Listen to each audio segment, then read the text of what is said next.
80 kilometers northwest of London is the city of Oxford. Oxford began as Ford of the Oxen, a simple place for farmers to take their cattle across the river.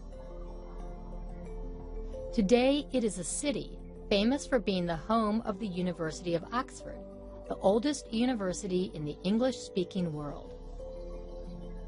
Although no one knows exactly when the university began, historians know that people were teaching and studying here as far back as 1096.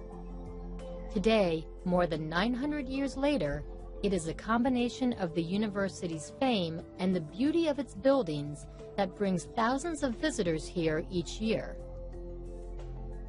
One of the largest colleges in Oxford is Christ Church College.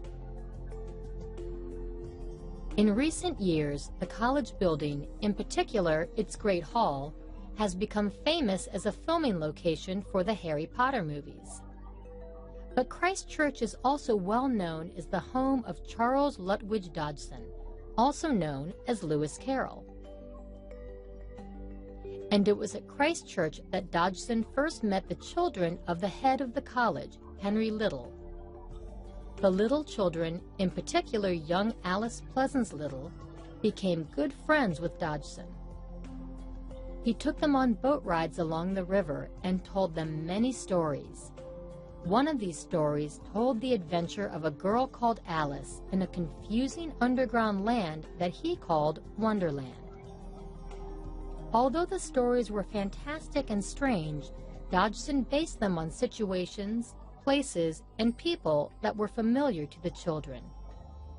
For example, in Through the Looking Glass, Alice visits a shop where she meets a sheep, and things on the shelves float away when Alice tries to look at them.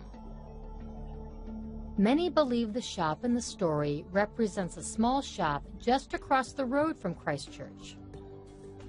In Dodgson's time, the shopkeeper was an old woman with a sheep-like voice. The shop itself was often flooded with water from a nearby stream.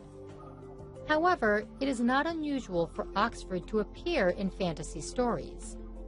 Besides Dodgson, the city has also influenced the writing of other great fantasy writers like Philip Pullman and Diana Wynne Jones, and most famously, J.R.R. Tolkien and C.S. Lewis. These two writers formed a writing club called the Inklings.